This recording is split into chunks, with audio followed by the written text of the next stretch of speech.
Madhya Pradesh cabinet meeting में तय हुआ है कि प्रदेश के हर ऐसे जिले जहां मेडिकल कॉलेज नहीं है वहां इन्हें पीपीपी मोड पर बनाया जाएगा। इसके लिए जिला अस्पतालों को मेडिकल कॉलेज में अपग्रेड किया जाएगा। काम प्राइवेट एजेंसी को दिया जाएगा। नगरीय विकास एवं आवास मंत्री कैलाश विजयवर्गीय ने कैबिनेट की जानकारी देते हुए कहा कि 75% बेड गरीबों के लिए आरक्षित होंगे। प्राइवेट एजेंसी 25% बेड इस्तेमाल कर सकेगी। बैठक में यह भी तय हुआ है कि आगे से ग्रामीण पंचायत विभाग में तैनात सचिवों के परिवार के सदस्यों को अनुकंपा नियुक्ति दी जाएगी। जिले के बाहर भी तबादले हो सकेंगे। लोकप्रिय मुख्यमंत्री डॉक्टर मोहन यादव जी की अध्यक्षता में कैबिनेट की बैठक संपन्न हुई है। बैठक की शुरुआत में ही सभी माननीय मंत्रीगण ने मुख्यमंत्री जी को धन्यवाद दिया और इस बात के लिए एक बार फिर से प्रधानमंत्री जी को धन्यवाद दिया गया कि अयोध्या में भगवान रामलला का मंदिर बनाया और उन सब के दर्शन करने हम सब लोग साथ में जा रहे हैं।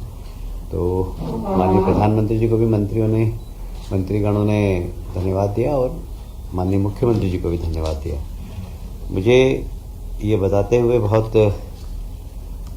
प्रसन्नता है कि आज की बैठक में सिंचाई विभाग से संबंधित और पीडब्ल्यूडी विभाग से संबंधित बहुत सारी योजनाएं जो पुरानी चल रही थी उनके लिए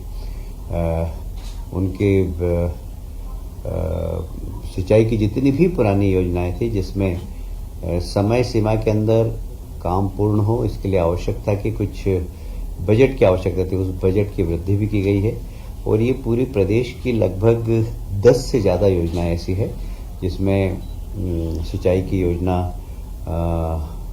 का कार्य समय सीमा में उसके लिए बजट आज स्वीकृत किया गया। इसमें लगभग अंदाजन मैं बता रहा हूं लगभग 2000 से ज्यादा ग्रामीण क्षेत्र में इस सिंचाई योजना का लाभ मिलने वाला है।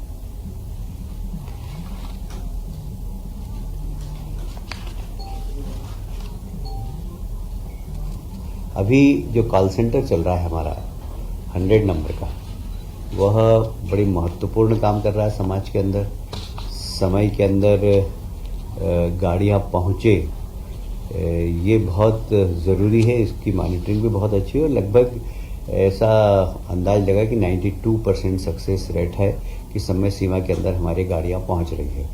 पर इसका भी अभी जो कंपनी काम कर रही है बीवीजी इंडिया लिमिटेड, उनका भी उनके टेंडर की समय सीमा पूरी हो गई थी, किंतु आगामी टेंडर निकालना है उसमें लगभग 6 माह का समय लगेगा। इसलिए इसकी 6 माह की सीमा बढ़ाई गई है और दुरुस्त चुरुस्त कैसे हो इसके ऊपर एक कार्य योजना भी बनी है।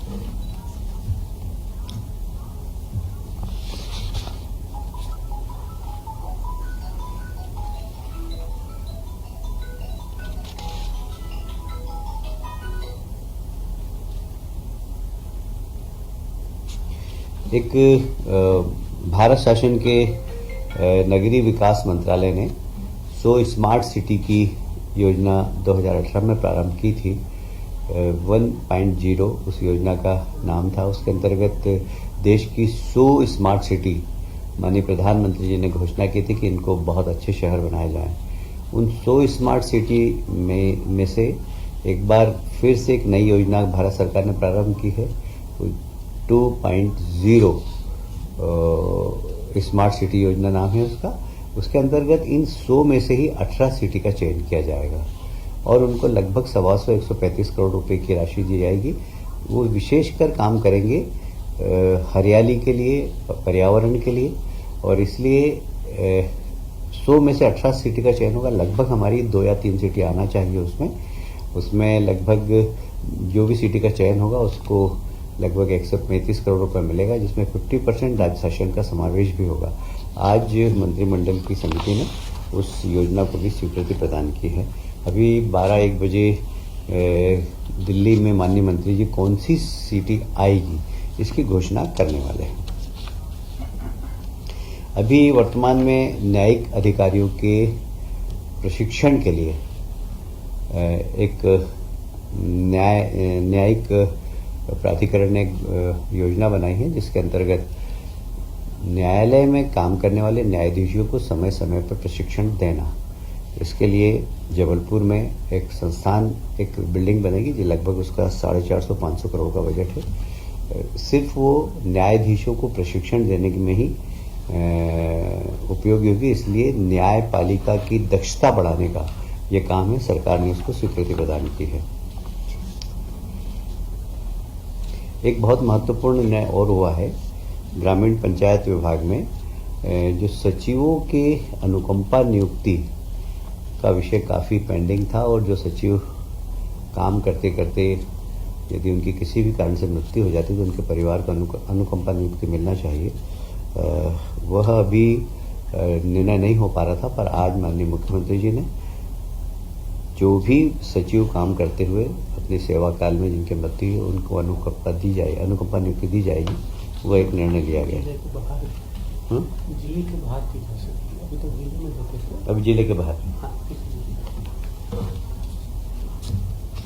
मैंने आपको बताया कि अगर आप कहें तो मैं एक एक योजना का नाम बता सकता हूँ। सिंचाई परियोजना की कन्या खेड़ी मध्यम सिंचाई योजना, ये भी इसमें भी आज स्वीकृति दी है, बजट में प्रावधान किया गया है। बुरहानपुर जिले की उतावली माध्यम सिंचाई योजना, इस पर भी आज बजट में प्रावधान किया गया, बजट बढ़ाया गया है।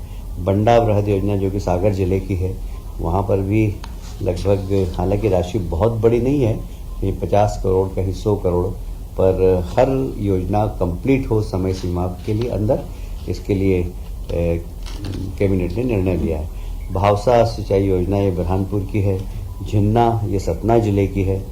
और ऐसे आप सभी जानते हैं कि मध्य प्रदेश ने सिंचाई में सारे देश में एक नया कीर्तिमान स्थापित किया है कि लगभग हमारी सिंचाई के माध्यम से किसानों की आर्थिक स्थिति काफ़ी ठीक हुई है और इसीलिए हमने सिंचाई को अभी भी फोकस किया है। जितनी भी सिंचाई योजनाएं चल रही वो समय सीमा में पूर्ण हो, किसानों को उसका लाभ मिले और हमारे गांव की स्थिति मजबूत हो। ये टेम मध्यम सिंचाई योजना विदिशा की है, पवई मध्यम सिंचाई योजना पन्ना जिले की है। इस प्रकार लगभग 10 ऐसी सिंचाई योजनाएं थी जिसमें बजट की आवश्यकता थी। आज ऐसे ही इंफ्रास्ट्रक्चर में आज पीडब्ल्यूडी विभाग ने बहुत ही महत्वपूर्ण प्रस्ताव आज पास करा है। एक सिंहस्थ को ध्यान में रखते हुए चाहिए। दूसरा एक ये न्यू डेवलपमेंट बैंक के माध्यम से लगभग 5,000 करोड़ का लोन लेकर प्रदेश की विभिन्न जिलों की वे सड़कें जिनकी बहुत दुर्दशा है, उसमें मेजर डिस्ट्रिक्ट रोड भी है और स्टेट हाईवे भी है, उन सब को बनाने के लिए 2 लेन 4 लेन इस प्रकार की सड़कें बनेगी। ये लगभग 3,500 किलोमीटर सड़कें बनेगी। इसमें लगभग 5,000 के आसपास खर्चा आएगा। ये लोन लेकर सारी सड़कें बनाई जाएगी। शहडोल जिले की व्यवहारी में रिंग रोड बनाना ये बहुत ज़रूरी था क्योंकि वहाँ पर हमेशा ट्रैफिक जाम रहता है, रीवा जाने के लिए भी और सीधी जाने के लिए भी। वह एक ऐसा क्षेत्र है जहाँ पर हमेशा आवागमन में काफ़ी तकलीफ होती है। तो वहाँ पर एक 27 किलोमीटर का रिंग रोड आज मंजूर किया है। लगभग उसकी लागत होगी 147 करोड़ के आसपास।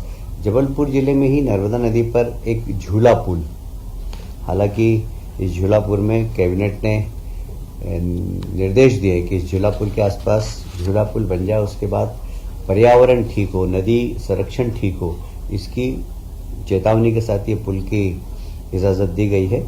इसमें 60 करोड़ रुपया पहले लग चुका है। ये लगभग 177 करोड़ की योजना है। इसको भी आज कैबिनेट ने मंजूरी प्रदान की है। नीमच बाईपास ये बहुत सालों से लंबित था और बहुत आवश्यक भी है मालवा के लिए, क्योंकि वहाँ 4 लेन 8 लेन बन रही है, पर नीमच शहर में से काफ़ी ट्रैफिक जाता था। तो ये ट्रैफिक नीमच शहर का ट्रैफिक को ठीक करने के लिए, नीमच शहर का प्रेशर कम करने के लिए नीमच बाईपास का निर्माण किया गया है। ये किया जाएगा, ये 21 किलोमीटर का होगा और इसमें लगभग 111 करोड़ रुपए की लागत होगी। ये भी आज स्वीकृत कर दिया गया है। अशोकनगर जिले में शाडोरा में करीला माता का मंदिर है, जहाँ पर बहुत बड़ा मेला रंगपंचमी पे लगता है। लगभग 20 से 25 लाख लोग वहाँ पर श्रद्धालु जाते हैं। यह लगभग 54 किलोमीटर, लगभग 55 किलोमीटर लंबाई का है। इसमें लगभग 135 करोड़ की संभावना होगी। ये भी आज स्वीकृति प्रदान की गई है। एक नया रोड ग्रीन फील्ड पर बनाने का सिंहस्थ को ध्यान में रखते हुए उज्जैन को जोड़ने वाली सभी सड़कों को जो 2 लेन है उनको 4 लेन कर रहे हैं और जो 4 लेन है उनको 6 लेन कर रहे हैं। जहाँ जहाँ जैसी संभावना चौड़ाई की वो सब करने का काम, जैसे पिछली बार आपको ध्यान ही होगा, मैंने इंदौर उज्जैन रोड जो 4 लेन है उसको 6 लेन करने का निर्णय लिया गया था। आज फिर उज्जैन जावरा रोड जो 4 लेन बिल्कुल नई सड़क बन रही है, ग्रीन फील्ड पे बनेगी। यह लगभग इसकी परियोजना की लागत है 5,000 करोड़ रुपया। इससे सड़क के बाद फिर वहां पर उस पूरे इलाके के अंदर एक कमर्शियल और औद्योगिक क्षेत्र भी बनाने की योजना है। अपने आप बन जाता है, जहां पर सड़क निर्माण होती है वहां कमर्शियल एक्टिविटीज चालू हो जाती है। तो यह रोड तो सिर्फ 500 करोड़ का, पर मुझे लगता है कि मोर देन 50,000 करोड़ के वहां पर इन्वेस्टमेंट आएंगे, जिससे कि बहुत अच्छा प्राइवेट है। नहीं, सड़क तो 5,000 करोड़ की है। अच्छा, 500 करोड़ 5,000 करोड़ की है। और लगभग इसमें मुझे लगता है कि आसपास जो कमर्शियल एक्टिविटीज होगी वो 50,000 से 1 लाख करोड़ के आसपास की होना चाहिए। इतना इसका कमर्शियल एरिया इस क्षेत्र के अंदर बढ़ेगा।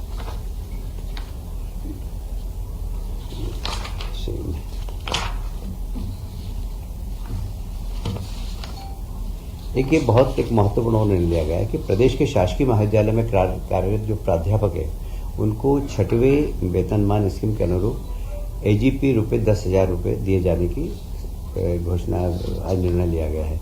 वास्तव में जब इन प्राध्यापकों को 10,000 रुपये अतिरिक्त 6वें वेतनमान का मिल जाएगा, जिससे इनका अपग्रेडेशन हो जाएगा और ये अपने अंडर में फिर विद्यार्थियों को पीएचडी भी करवा सकते हैं। तो अभी जो प्रोफेसर्स पीएचडी करा रहे हैं उनकी संख्या कम है, उनके पास बहुत वर्कलोड होगा। पर ये जब लगभग मेरा ख्याल है इसमें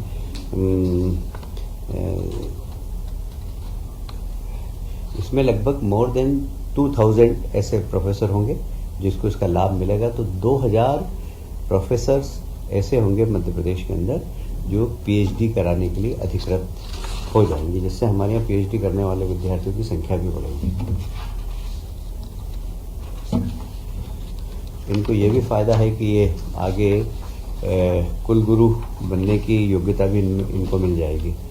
प्रदेश में एक और बहुत ही महत्वपूर्ण निर्णय हुआ है। प्रदेश में पीपीपी मोड पर मेडिकल कॉलेज की स्थापना। लगभग इसमें सरकार इन्वेस्टमेंट करने वाले को जमीन उपलब्ध कराएगी। जमीन का जो भी कलेक्टर रेट होगा उसके अनुसार उसको राशि देना पड़ेगी और लगभग उसमें वैसे ऐसा माना जाता है कि हॉस्पिटल और मेडिकल कॉलेज बनाते हैं तो लगभग 500 करोड़ का खर्चा आता है, पर उसमें इन्वेस्टमेंट कम हो इन्वेस्टर का, इसलिए जिला अस्पताल हम उसी को दे देंगे। तो जिसे अस्पताल बनाने की जरूरत नहीं, उसको मेडिकल कॉलेज से ही उसका काम चल जाएगा। उसमें शर्त ये डाली गई कि अभी मेडिकल कॉलेज अभी जिला अस्पताल में जितना स्टाफ है उसकी सैलरी वो प्रदान करेंगे।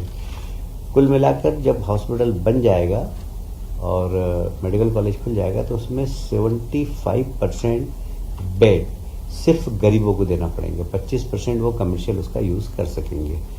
तो ये एक बहुत महत्वपूर्ण योजना है जिसमें कि हमारा मेडिकल इंफ्रास्ट्रक्चर और मेडिकल सर्विस दोनों ही मध्य प्रदेश में अच्छी हो, और इसके लिए बहुत लगभग इस पे हमारी 1 घंटे चर्चा हुई और एक बहुत ही महत्वाकांक्षी निर्णय सरकार की ओर से लिया गया है।